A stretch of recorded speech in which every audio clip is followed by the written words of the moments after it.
اعوذ باللہ من الشیطان الرجیم بسم اللہ الرحمن الرحیم یا ایہا الناس اعبدوا ربکم الذی خلقکم والذین من قبلکم لعلکم تتقون۔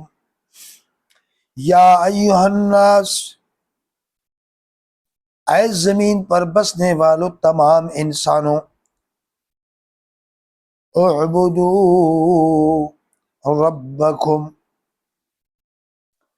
تم اللہ کو، اپنے رب کو ایک مانو، اس کے ساتھ کسی کو شریک مت ٹھہراؤ۔ اعبدوا ربکم، وحدوا ربکم، اپنے رب کی توحید تسلیم کر لو کہ وہ ایک ہے، وہ یکتا ہے، وہ تنہا ہے، اس کا کوئی پارٹنر نہیں، اس کا کوئی شریک نہیں، نہ انبیاء میں سے، نہ فرشتوں میں سے، نہ اولیاء میں سے اللہ کا کوئی شریک نہیں، نہ کوئی وثن اس کا شریک ہے، نہ کوئی صنم اس کا شریک ہے، وہ وحدہ لا شریک ہے، اس کا کوئی پارٹنر نہیں۔ یا ایہا الناس، اے لوگوں، اعبدوا ربکم، اپنے رب کی عبادت کرو، اس کے ساتھ عبادت میں کسی کو شریک مت ٹھہراؤ۔ الذی خلقکم، وہ رب جس نے تمہیں پیدا کیا، تم نہیں تھے، تمہیں پیدا کیا۔ والذین من قبلکم، اور ان لوگوں کو بھی پیدا کیا جو تم سے پہلے گزرے ہیں۔ تو تمہارا رب بھی، تمہارا خالق بھی اللہ ہے، اور تم سے پہلے لوگوں کا خالق بھی اللہ ہے۔ نہ پہلے کوئی خالق تھا، نہ اب کوئی خالق ہے۔ تو جو خالق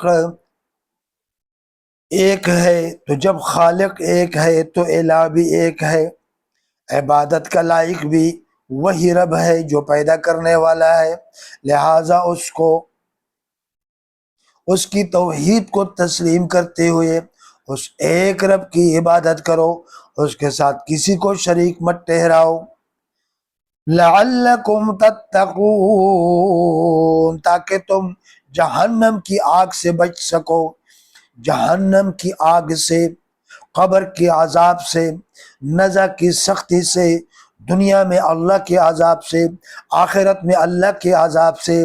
اگر تم بچنا چاہتے ہو، اگر تم نجات چاہتے ہو، اس کا واحد راستہ یہی ہے کہ تم اللہ کی توحید کو قبول کرو، اللہ کی ربوبیت کو تسلیم کرو۔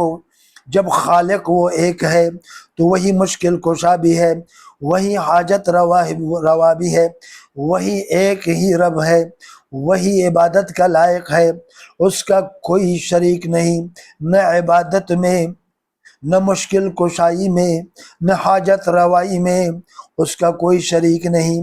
تو بچنے کا واحد راستہ، اے دنیا کے انسانوں، کان کھول کر سنو، بچنے کا واحد راستہ، یہ اللہ کا پیغام سنو، یہ تمام انسانیت تک پہنچاؤ، ہر کان تک یہ آواز پہنچاؤ کہ اس رب کے سوا کوئی معبود نہیں، اس رب کے سوا کوئی مشکل کشا نہیں، اس رب کے سوا کوئی حاجت روا نہیں، اس کے رب کے سوا کوئی خالق نہیں، کوئی مالک نہیں، کوئی رازق نہیں،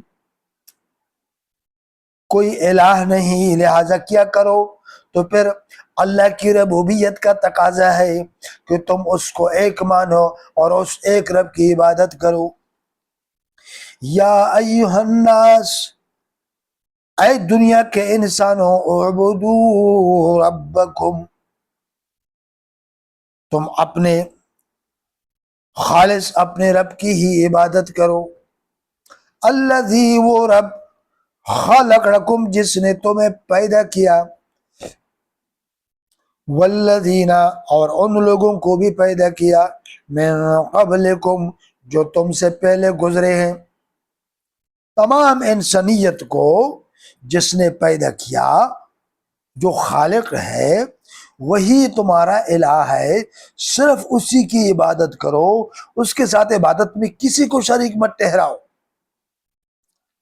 لعلکم تتقون، تاکہ تم بچ سکو جہنم کی آگ سے، بڑی سزا سے، بڑے عذاب سے تم بچ سکو۔ بچنے کا واحد راستہ ہے۔ اس زمانے میں اصنام ہوتے تھے، اوثان ہوتے تھے، بت ہوتے تھے، بتوں کو لوگ اللہ تعالیٰ کے ساتھ شریک ٹھہراتے تھے۔ اکثر مشرکین کا یہ عقیدہ ہوتا تھا کہ یہ بت فلاں کام کے لیے ہے، یہ بت فلاں کام کے لیے ہے۔ شریعت نے ان اندھیروں سے، ان گمراہ راستوں سے ایمان والوں کو توحید کی روشنی دے کر نکالا۔ آج کل پیروں کے پاس لوگ جاتے ہیں، اولیاء کرام کی مزاروں پر جاتے ہیں۔ اکثر خواتین کا بھی یہ عقیدہ ہوتا ہے، اللہ معاف فرمائے، خاص طور پر، اور مردوں کا بھی، جو جاہل ہوتے ہیں۔